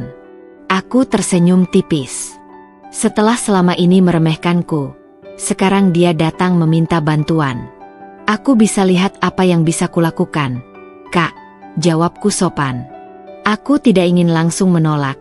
Tetapi aku juga tidak akan memberikan solusi instan tanpa melihat bagaimana sikap mereka ke depannya. Kak Sari terdengar menghela napas lega.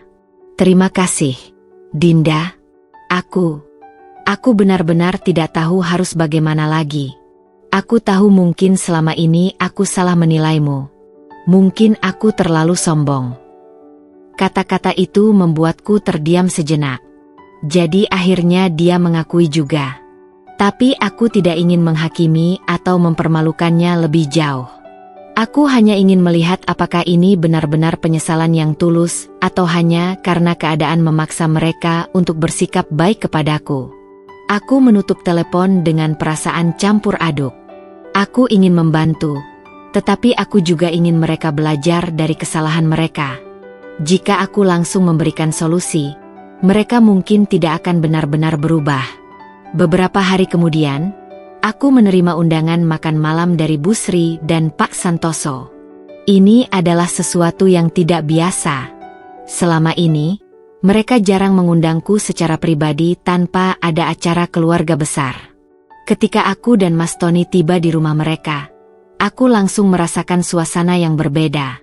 Tidak ada lagi tatapan meremehkan, tidak ada lagi sindiran halus. Mereka menyambut kami dengan lebih hangat, meskipun aku masih bisa melihat sisa-sisa kecanggungan di wajah mereka. Saat makan malam berlangsung, Bu Sri akhirnya membuka pembicaraan. "Dinda, kami ingin meminta maaf jika selama ini kami kurang baik kepadamu."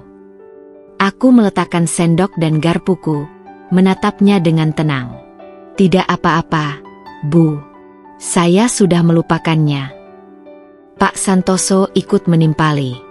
"Kami tahu, selama ini mungkin kami terlalu bangga dengan diri kami sendiri. Kami berpikir bahwa dunia akan selalu berpihak kepada kami. Tapi setelah semua yang terjadi, kami sadar bahwa tidak ada yang abadi. Bisnis bisa jatuh kapan saja, dan orang yang kita remehkan bisa saja menjadi orang yang suatu hari nanti justru bisa membantu kita." Aku tetap diam, membiarkan mereka berbicara. Aku ingin tahu sejauh mana mereka benar-benar menyadari kesalahan mereka. Bu Sri melanjutkan, "Kami tidak meminta bantuanmu, Dinda. Kami hanya ingin kamu tahu bahwa kami menyesal telah memperlakukanmu dengan buruk. Kalau kami bisa mengulang waktu, kami pasti akan bersikap lebih baik kepadamu sejak awal. Aku bisa merasakan ketulusan dalam kata-katanya. Aku tahu ini bukan hal yang mudah bagi mereka. Mengakui kesalahan dan meminta maaf secara langsung membutuhkan keberanian, terutama bagi orang-orang yang terbiasa merasa lebih unggul dari orang lain. Aku tersenyum kecil. Saya menghargai permintaan maaf ibu dan bapak. Saya tidak pernah menyimpan dendam. Saya hanya berharap ke depannya kita bisa saling menghormati dan mendukung satu sama lain. Malam itu, untuk pertama kalinya, aku merasa bahwa keluarga suamiku mulai melihatku sebagai bagian dari mereka. Bukan lagi sebagai orang luar yang tidak selevel dengan mereka, tetapi sebagai seseorang yang layak mendapatkan penghormatan yang sama. Aku tidak tahu apakah mereka benar-benar berubah sepenuhnya, atau hanya karena keadaan memaksa mereka untuk bersikap lebih baik. Tapi yang aku tahu, malam itu adalah awal dari hubungan yang baru. Dan aku hanya bisa berharap bahwa kali ini, mereka benar-benar belajar dari kesalahan mereka. Meskipun keluarga Mas Tony sudah meminta maaf dan menunjukkan sikap yang lebih baik, aku tetap tidak langsung percaya sepenuhnya. Pengalaman mengajarkanku bahwa perubahan sikap seseorang bisa saja sementara, terutama jika mereka melakukannya hanya karena terpaksa oleh keadaan. Aku ingin melihat apakah mereka benar-benar sudah berubah, atau hanya sekadar berpura-pura agar bisa mendapatkan keuntungan dariku. Beberapa minggu setelah pertemuan makan malam itu, aku tetap menjaga batas dalam berhubungan dengan mereka. Aku tidak menunjukkan permusuhan, tetapi aku juga tidak serta-merta akrab seperti keluarga yang harmonis. Aku ingin melihat apakah mereka akan tetap bersikap baik saat keadaan mereka membaik nanti. Suatu hari, Kak Sari kembali menghubungiku.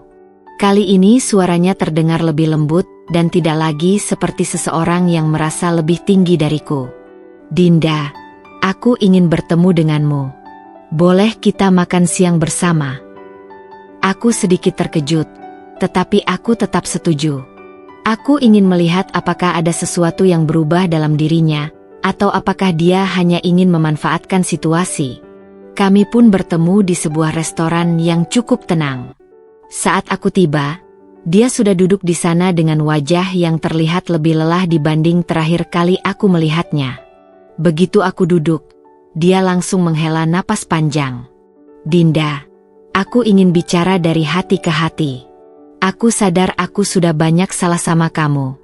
Aku tahu aku dulu sering meremehkanmu, menganggapmu tidak selevel denganku. Tapi sekarang aku sadar bahwa aku tidak lebih baik darimu. Aku bahkan mungkin lebih rendah darimu, karena aku hanya bergantung pada suami dan keluargaku, sementara kamu berhasil berdiri di atas kakimu sendiri. Aku tetap diam, membiarkan dia melanjutkan. Aku ingin mendengar semuanya tanpa menginterupsi. Dulu, aku pikir aku tidak akan pernah mengalami kesulitan dalam hidup. Aku pikir aku akan selalu berada di atas. Tapi ternyata, hidup tidak bisa ditebak.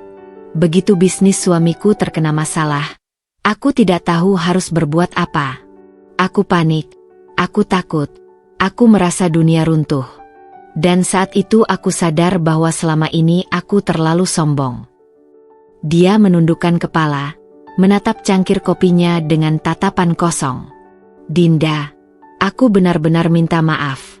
Aku tidak ingin hanya meminta tolong kepadamu karena keadaan. Aku benar-benar ingin berubah. Aku ingin belajar darimu. Aku ingin bisa mandiri seperti kamu. Aku terdiam, mencoba membaca ekspresinya. Aku bisa merasakan ketulusan dalam suaranya.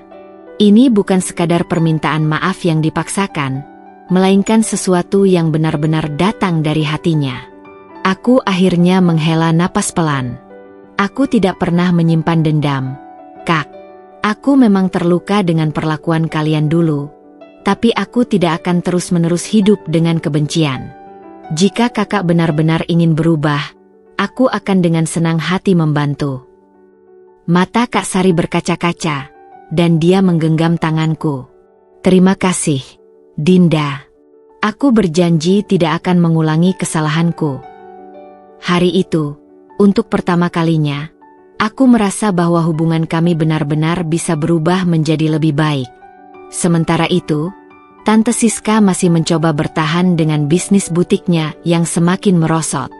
Aku mendengar dari beberapa orang bahwa dia bahkan mulai menurunkan harga produknya untuk menarik pelanggan kembali. Tapi masalahnya bukan hanya soal harga. Orang-orang sudah kehilangan kepercayaan padanya. Beberapa mantan pelanggan butiknya mengatakan bahwa mereka tidak suka dengan cara Tante Siska memperlakukan mereka di masa lalu. Dia sering bersikap angkuh dan meremehkan pelanggan yang menurutnya tidak cukup kaya. Sekarang, ketika dia membutuhkan mereka memilih untuk tidak kembali. Aku melihat ini sebagai bukti bahwa apa yang kita tanam akan kita tuai. Jika kita memperlakukan orang lain dengan buruk, maka ketika kita berada dalam kesulitan, tidak ada yang mau membantu kita. Suatu hari, tanpa diduga, Tante Siska mengirimiku pesan. Dinda, aku ingin bicara denganmu. Aku tahu mungkin aku tidak pantas meminta ini, tapi aku benar-benar butuh bantuan. Aku menatap pesan itu lama sebelum akhirnya membalas. Baik, Tante. Kita bisa bertemu besok. Aku tahu ini akan menjadi momen penting. Apakah dia benar-benar menyesali sikapnya selama ini? Ataukah dia hanya ingin mencari jalan keluar dari kesulitannya? Aku tidak tahu. Tapi yang pasti, aku akan menghadapinya dengan hati yang lapang. Aku ingin melihat apakah kali ini, dia benar-benar belajar dari kesalahannya. Keesokan harinya, aku tiba di sebuah kafe tempat aku dan Tante Siska berjanji untuk bertemu. Aku sengaja memilih tempat yang tidak terlalu ramai agar kami bisa berbicara dengan tenang. Begitu aku masuk, aku langsung melihat Tante Siska sudah duduk di sudut ruangan dengan ekspresi yang jauh berbeda dari biasanya. Tidak ada lagi sorot mata penuh kesombongan atau bibir yang selalu melontarkan komentar meremehkan. Dia terlihat lebih tua dari terakhir kali aku melihatnya. Mungkin karena stres dan tekanan yang ia hadapi dalam beberapa bulan terakhir. Aku berjalan mendekat dan duduk di hadapannya. Selamat siang, Tante, sapaku dengan nada netral. Dia mengangkat wajahnya, mencoba tersenyum, tetapi senyumnya terlihat dipaksakan. Terima kasih sudah mau bertemu denganku, Dinda, katanya pelan. Aku mengangguk. Tentu, Tante. Ada apa? Tanyaku, langsung ke inti pembicaraan. Aku tahu dia pasti memiliki maksud tertentu dengan pertemuan ini, dan aku ingin tahu apakah dia benar-benar ingin berubah atau hanya mencari cara untuk memanfaatkan keadaannya. Tante Siska menghela napas panjang sebelum akhirnya berbicara. Dinda, aku tahu selama ini aku salah menilaimu. Aku tahu aku sering menyakitimu dengan kata-kataku, dan mungkin aku pantas menerima semua ini. Tapi aku benar-benar sedang dalam kesulitan sekarang, dan aku tidak tahu harus meminta tolong kepada siapa lagi. Aku tetap diam, mendengarkan tanpa memberikan reaksi berlebihan. Dia melanjutkan dengan suara yang lebih lirih. Bisnisku hampir bangkrut. Aku sudah mencoba berbagai cara untuk menarik pelanggan kembali, tapi tidak ada yang berhasil. Orang-orang tidak mau kembali ke butikku, dan aku sadar itu bukan hanya karena tren atau persaingan. Itu karena aku sendiri. Aku terlalu sombong. Aku terlalu meremehkan orang lain, dan sekarang, aku harus menerima akibatnya. Aku menatapnya, mencoba mencari ketulusan di matanya. Lalu, apa yang Tante ingin aku lakukan? Tanyaku hati-hati. Dia menggigit bibirnya sebelum akhirnya berkata, aku ingin meminta saranmu. Aku tahu kamu sukses dengan bisnismu, dan aku ingin belajar darimu. Aku tidak meminta uang atau bantuan finansial. Aku hanya ingin tahu bagaimana aku bisa membangun ulang kepercayaan orang-orang kepadaku. Permintaan itu membuatku sedikit terkejut. Aku berpikir dia akan meminta bantuan dalam bentuk materi, tetapi ternyata dia ingin belajar. Ini sesuatu yang tidak kuduga. Aku menghela napas pelan sebelum menjawab, Tante. Membangun kepercayaan itu butuh waktu. Ini bukan sesuatu yang bisa diperbaiki dalam semalam. Tapi langkah pertama yang harus Tante lakukan adalah merubah cara Tante memperlakukan orang lain. Jika Tante ingin orang-orang kembali, maka mereka harus melihat bahwa Tante benar-benar berubah. Tante Siska mengangguk pelan. Aku mengerti. Aku akan mencoba. Aku tahu ini tidak mudah, tapi aku tidak punya pilihan lain. Aku bisa melihat keputusasaan di wajahnya. Aku tahu bahwa ini bukan sekadar basa-basi. Dia benar-benar merasa terpojok dan menyadari kesalahannya. Sebelum pertemuan kami berakhir, aku berkata, aku tidak bisa menjamin bahwa semuanya akan kembali seperti dulu, Tante. Tapi jika Tante benar-benar ingin berubah, aku yakin peluang itu akan datang. Dia mengangguk sekali lagi. Terima kasih, Dinda. Aku benar-benar berterima kasih kepadamu. Aku hanya tersenyum kecil. Aku tidak tahu apakah dia akan benar-benar berubah atau tidak, tetapi setidaknya, aku telah memberikan kesempatan kepadanya untuk memperbaiki dirinya. Beberapa hari setelah pertemuanku dengan Tante Siska, Mas Tony datang kepadaku dengan wajah muram.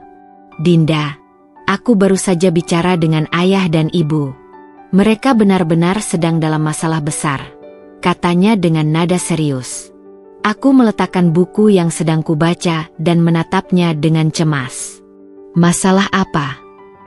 Dia menghela napas panjang sebelum menjawab. Bisnis keluarga kita benar-benar diambang kehancuran. Kontrak-kontrak besar yang dulu mereka pegang sekarang sudah beralih ke pesaing. Banyak karyawan mulai mengundurkan diri karena takut perusahaan akan bangkrut. Ayah bahkan sudah mulai menjual beberapa aset untuk menutupi kerugian. Aku terdiam, mencoba mencerna informasi itu. Ini bukan lagi sekadar kemunduran biasa. Ini adalah kehancuran total bagi keluarga mereka yang selama ini hidup dengan kebanggaan akan kekayaan dan kejayaan bisnis mereka. Lalu, mereka ingin meminta bantuan darimu? Tanyaku akhirnya. Mas Tony mengangguk pelan. Ibu tidak mengatakan secara langsung, tapi aku tahu mereka berharap aku bisa melakukan sesuatu. Dan mengingat bahwa kamu adalah istriku dan seorang pebisnis sukses, mereka pasti berharap kita bisa membantu mereka. Aku terdiam sejenak.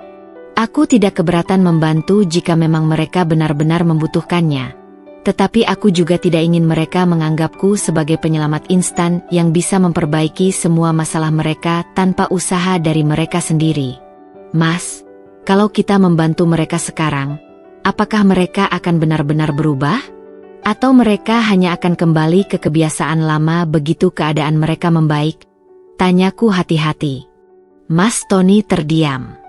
Dia tahu aku punya alasan kuat untuk mempertanyakan hal itu. Aku juga memikirkan hal yang sama. Akhirnya dia mengakui. Tapi mereka adalah orang tuaku, dan aku tidak bisa hanya duduk diam melihat mereka jatuh seperti ini. Aku mengangguk mengerti. Aku tahu Mas Tony adalah anak yang berbakti, dan aku menghormati itu. Kita bantu mereka, Mas. Tapi kita harus memastikan bahwa mereka benar-benar belajar dari ini semua. Aku tidak mau mereka menganggap bantuan kita sebagai sesuatu yang bisa mereka manfaatkan begitu saja, tanpa ada perubahan dari mereka sendiri. Mas Tony tersenyum, lalu menggenggam tanganku. Terima kasih, Dinda. Aku tahu aku bisa mengandalkanmu. Aku mengangguk pelan. Aku tidak tahu bagaimana ini akan berakhir, tetapi aku siap menghadapinya.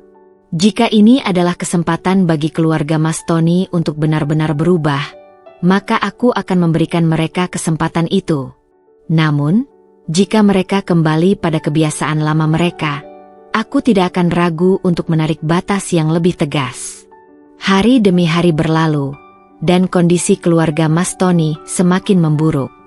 Aku bisa melihat bagaimana Pak Santoso dan Bu Sri mulai kehilangan ketenangan mereka.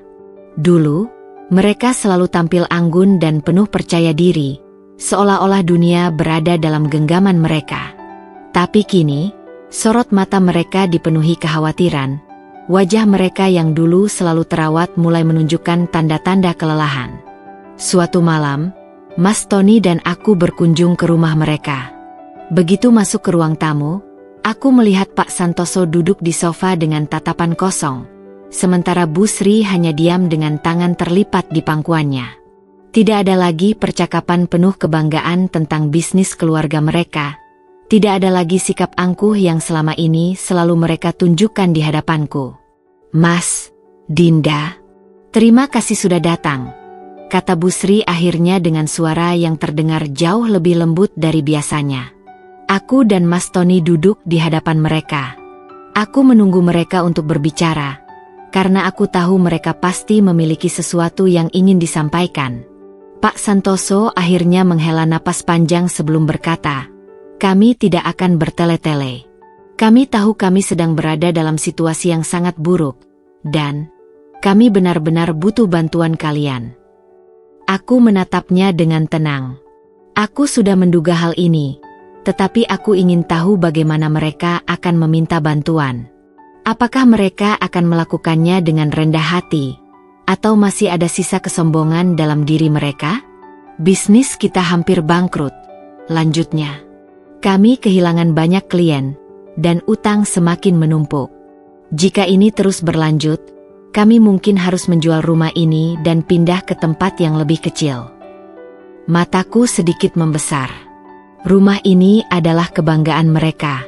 Selama ini, mereka sering menyombongkan bagaimana mereka tinggal di rumah mewah dengan desain elegan dan halaman luas.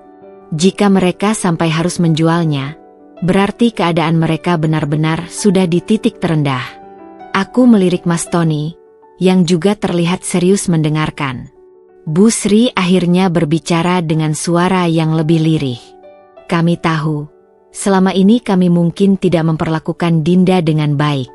Kami sering meremehkanmu, menganggapmu bukan bagian dari keluarga kami. Tapi sekarang, kami sadar bahwa kami salah. Kami baru mengerti bahwa uang dan status tidak bisa menjamin segalanya." Aku tetap diam, menunggu mereka melanjutkan. "Kami tidak meminta uang," kata Pak Santoso akhirnya. "Kami hanya ingin meminta saran. Bagaimana caranya agar kami bisa bangkit lagi? Apa yang harus kami lakukan?" Aku sedikit terkejut. Aku kira mereka akan meminta bantuan finansial secara langsung, tetapi ternyata tidak. Ini adalah perkembangan yang cukup besar. Aku akhirnya menghela napas pelan sebelum berbicara. "Pak, Bu, saya tidak bisa memberikan solusi instan. Yang bisa saya katakan adalah, kalian harus mulai dari awal. Kalian harus membangun kembali kepercayaan klien dan rekan bisnis kalian. Dan yang lebih penting, kalian harus belajar untuk lebih rendah hati dan menghargai orang-orang di sekitar kalian." Bu Sri mengangguk pelan. "Kami mengerti, Dinda. Kami tidak akan lagi mengulangi kesalahan kami." Aku ingin percaya bahwa mereka benar-benar berubah, tetapi aku juga tahu bahwa hanya waktu yang bisa membuktikannya. Sementara itu, kabar buruk lain datang dari Tante Siska. Setelah berusaha mati-matian mempertahankan butiknya, dia akhirnya harus menutup usahanya. Tidak ada lagi pelanggan yang mau datang, dan dia tidak punya cukup dana untuk membayar sewa tempat dan gaji karyawan. Suatu siang, aku menerima pesan darinya. "Dinda, aku sudah menyerah. Aku tidak tahu harus bagaimana lagi. Aku ingin bertemu denganmu." Aku tahu ini pasti sangat sulit baginya. Aku pun menyetujuinya, dan kami bertemu di sebuah taman yang sepi. Begitu aku melihatnya, aku hampir tidak mengenali Tante Siska. Wanita yang dulu selalu berpakaian mewah dan penuh gaya kini terlihat jauh berbeda.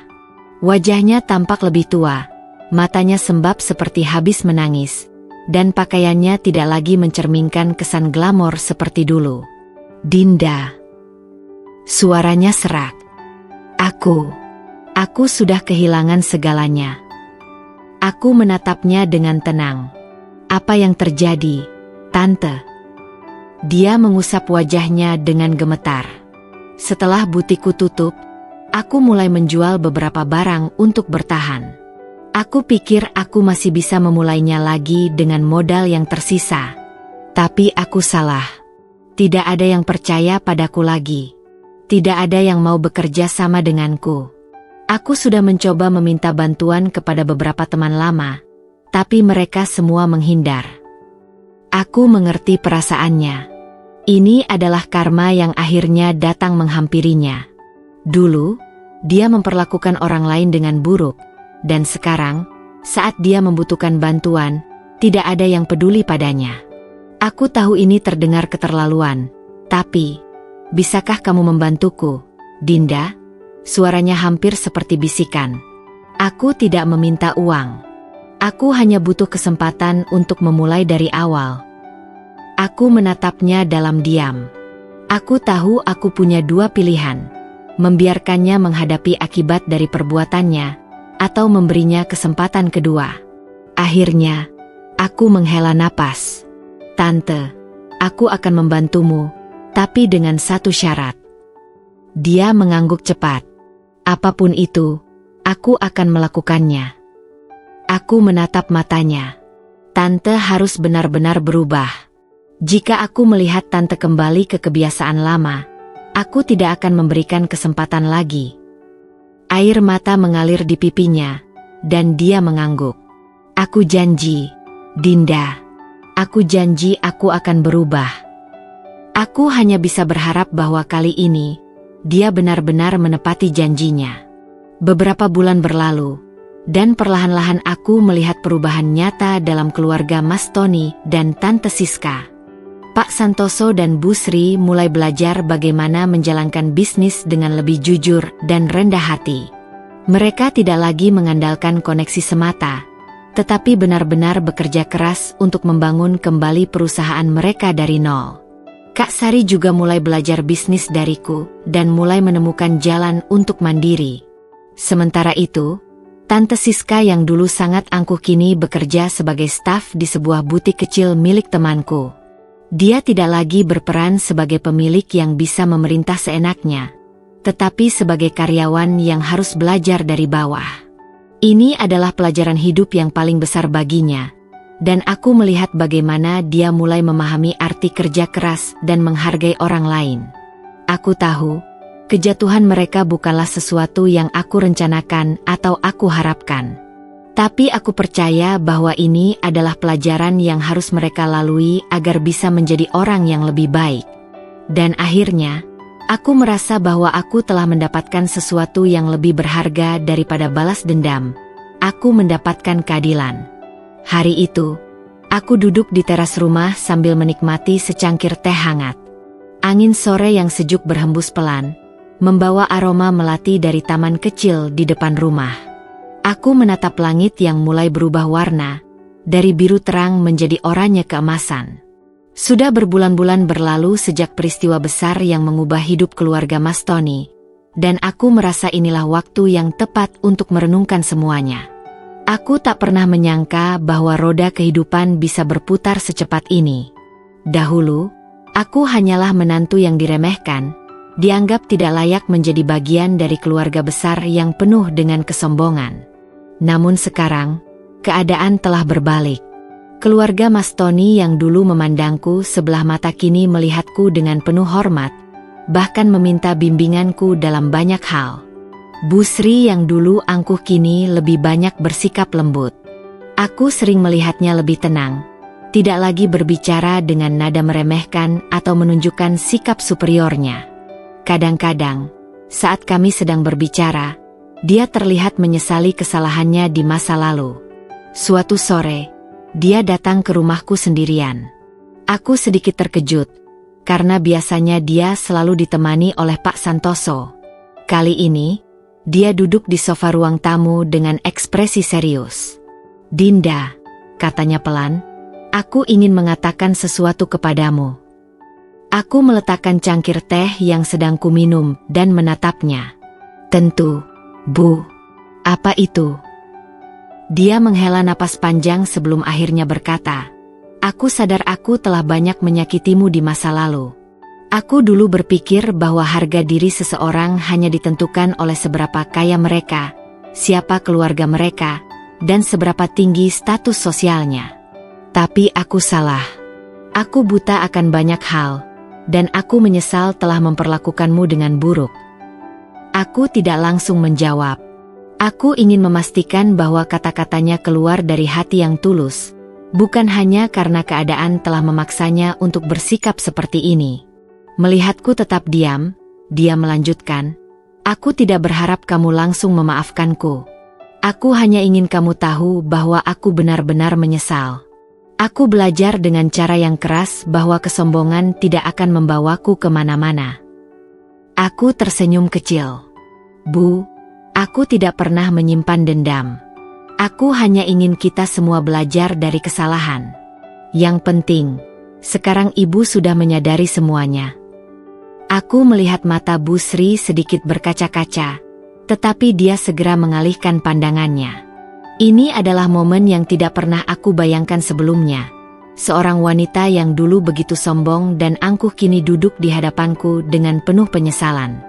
Sementara itu, perubahan juga terjadi pada Kak Sari dan Tante Siska.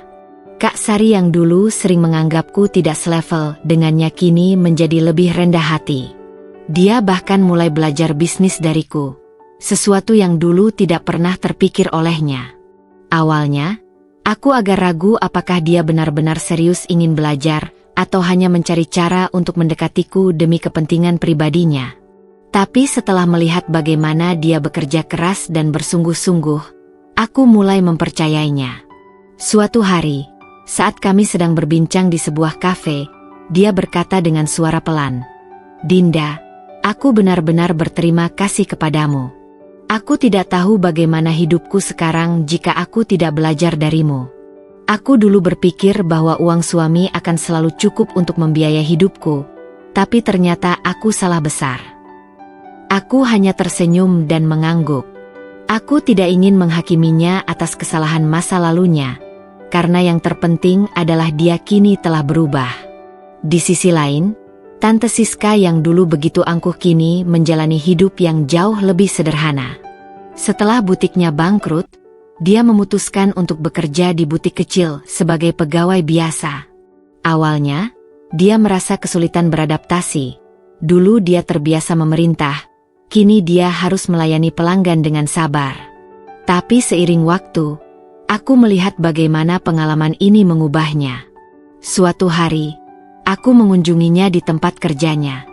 Dia tersenyum melihatku datang dan langsung menyapaku dengan ramah. "Dinda, aku tidak menyangka kamu akan mampir," katanya dengan ekspresi bahagia. Aku melihatnya mengenakan seragam butik dan melayani pelanggan dengan ramah. Pemandangan ini terasa begitu berbeda dibandingkan dulu, saat dia masih menjadi pemilik butik yang selalu berbicara dengan nada meremehkan. Aku tersenyum.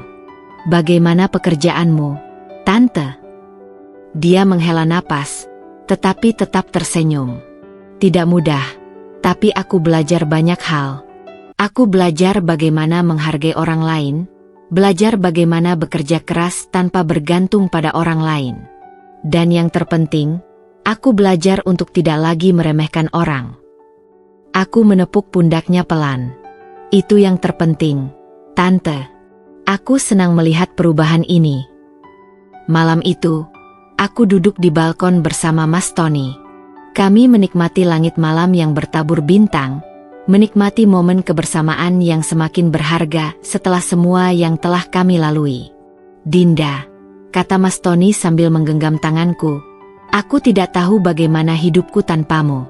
Kamu bukan hanya istriku, tapi juga guru yang mengajarkan banyak hal kepadaku dan keluargaku." Aku tersenyum dan menyandarkan kepalaku di bahunya. "Mas, aku hanya melakukan apa yang seharusnya.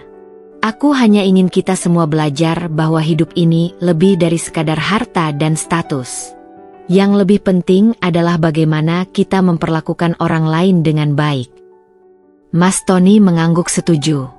Aku senang melihat keluargaku akhirnya berubah. Aku tahu butuh waktu, tapi setidaknya mereka sudah mulai menyadari kesalahan mereka. Aku mengangguk. Aku tidak mengharapkan balas dendam atau kepuasan karena melihat mereka jatuh.